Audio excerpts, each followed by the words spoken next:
Selamat pagi. Sehat ya, selalu harus sehat. Pagi ini posisi saya masih di Bandara Ngurah Rai Bali dan suasana masih seperti bulan lalu, masih sepi dengan kegiatan, masih sangat mencekam. Pariwisata masih mati. Kegiatan sektor industri yang lain juga masih dalam posisi yang lemah. Transportasi terbatas, apalagi transportasi pariwisata sangat-sangat terbatas. Itu mungkin yang bisa disampaikan, dan itu merupakan gambaran buat kita bahwa di pandemi COVID-19 ini kita harus betul-betul mencari jalan keluar, melakukan suatu kreativitas yang out of box. Itulah new normal. Pagi ini saya coba akan mengingatkan kembali teman-teman semua mengenai Zellner, mengenai bioaktif oligopeptide.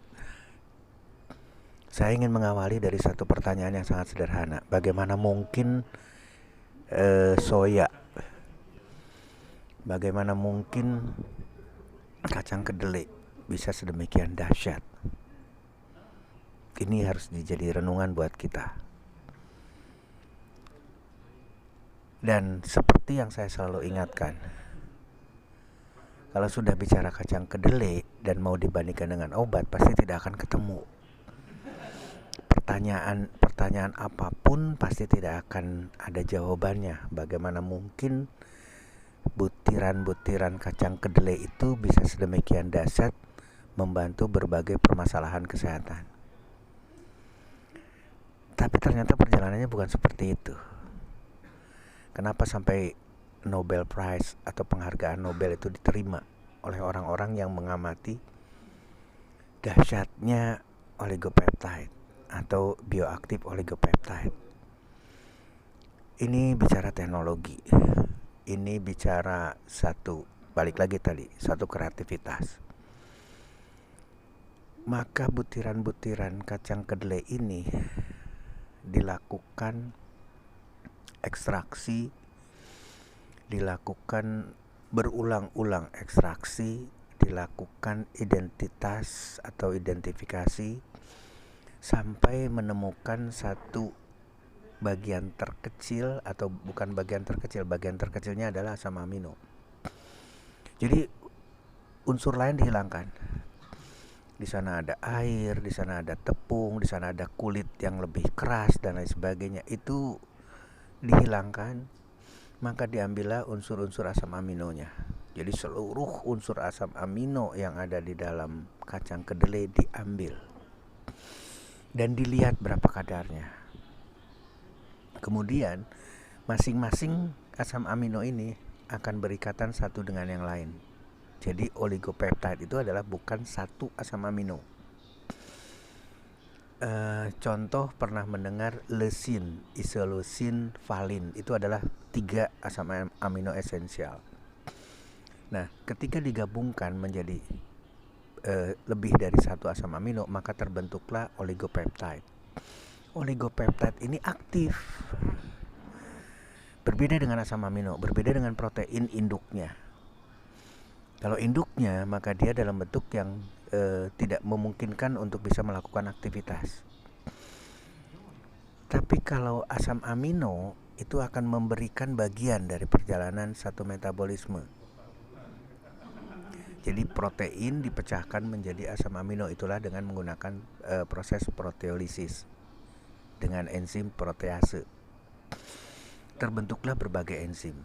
Nah, oligopeptide adalah gabungan dari lebih dari 1 atau lebih dari 2 asam amino dan aktif.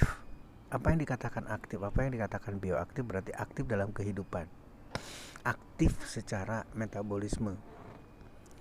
Dan kecepatan aktivitas daripada bioaktif oligopeptide ini adalah persis seperti halnya hormonal, persis seperti halnya neurotransmitter atau saraf atau refleks. Nah, ini harus dijadi camkan buat teman-teman. Jadi kecepatan bioaktif oligopeptide adalah menyamai hormon. Kalau kita marah, maka pada saat itu juga akan berubah wajah kita. Kalau kita mendapatkan musuh, maka refleks untuk melakukan satu perlawanan itu dilakukan oleh bioaktif oligopeptide. Nah, sekarang bagaimana kontens dari bioaktif oligopeptide ini dalam memberikan suatu penyembuhan, dalam memberikan atau membantu menyelesaikan permasalahan apapun di dalam tubuh kita. Bioaktif oligopeptide itu bukan berbicara di organ, tapi berbicaranya di sel. Jadi bioaktif oligopeptide tidak melihat sakit apa, tidak melihat kondisi klinis seseorang itu seperti apa, tidak. Ketika dikonsumsikan bioaktif oligopeptide, maka seluruh, kalimatnya saya ulangi lagi, seluruh sel mengalami perbaikan. Kenapa perbaikan?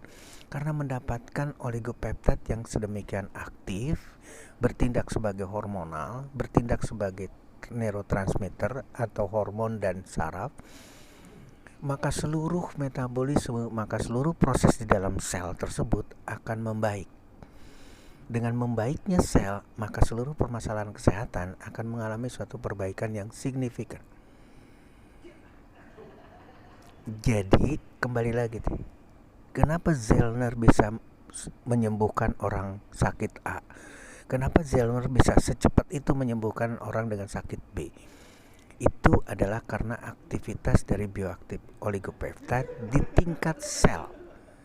Jadi dia tidak melihat organ yang sakit sekarang, oh ini orangnya kondisi fungsi jantungnya lemah. Maka ketika oligopeptide dimasukkan, sel jantungnya mengalami perbaikan. Tapi bukan sel jantung saja, sel tulangnya juga demikian juga. Maka produksi sel darah, produksi leukosit sebagai pertahanan tubuh, produksi limfosit sebagai imunitas tubuh itu membaik. Jadi ini harus dicamkan sama teman-teman, bukan semata-mata karena A, bukan semata-mata karena B penyakitnya, tapi karena perbaikan di tingkat sel. Mungkin bisa diterima pendekatan seperti ini. Itulah bioaktif oligopeptide. Nah, kemudian bagaimana dengan naturini? Saya tidak akan membahas banyak karena perbandingannya sama. Dan judulnya juga teman-teman semua pernah lihat. Ada disebut sebagai apple stem cell. Apa sebetulnya apple stem cell? Kalau tadi kita bicara butiran kacang kedelai, sekarang kita bicara sebuah apel, tapi apelnya apel Swiss. Jadi karakteristik apel di Swiss tersebut atau sebuah mungkin bisa dikatakan apel yang lain juga mirip sama. Jadi kekuatan untuk bertahan si kulitnya, sekali lagi si kulitnya bukan si dalam dagingnya ya, tapi si kulitnya itu untuk melindungi di dalamnya, itu dahsyat, bisa bertahan lama. Sekali lagi, kulitnya itu melindungi isi di dalamnya itu bisa bertahan lama. Jadi keriputnya lama. Artinya adalah agingnya, proses penuaan dininya dari sebuah apel Swiss itu bertahan lama.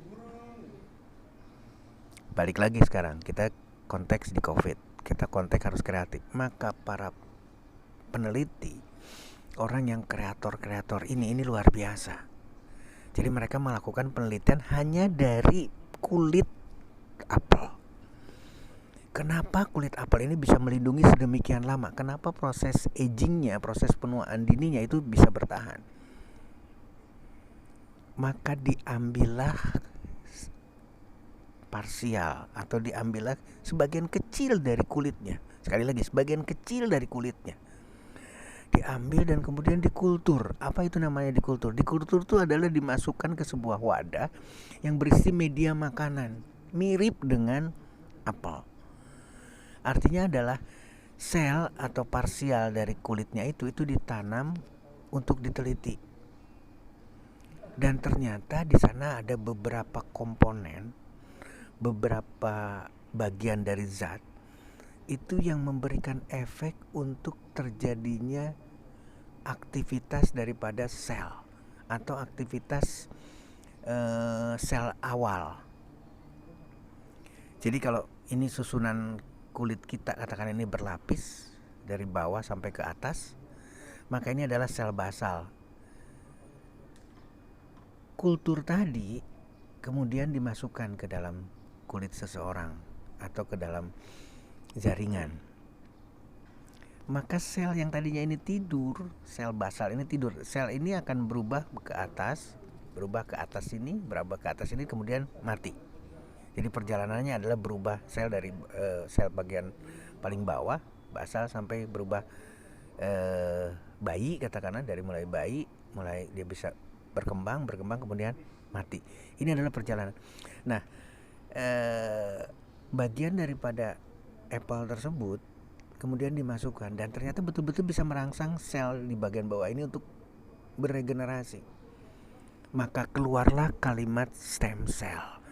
Seolah-olah bagian-bagian atau partikel-partikel yang diambil dari kulit apel yang kemudian dikembangbiakan, diperbanyak dan seterusnya, maka itu bertindak sebagai stimulan atau untuk merangsang, membangunkan aktivitas sel basal ini sehingga terbentuk sel-sel baru. Apa artinya sekarang? Berarti dia akan melakukan anti-aging, proses anti penuaan. Itu yang dilakukan oleh Naturini.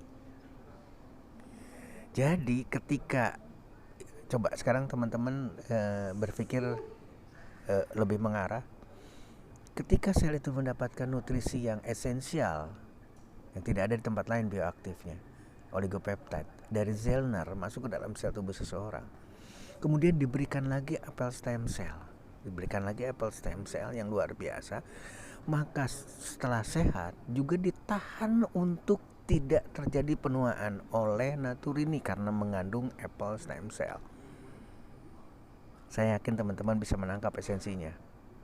Jadi sudah dikasih makan, sudah dikasih nutrisi yang dahsyat, kemudian dipertahankan proses agingnya, proses penuaannya. Itu kita baru bicara dua.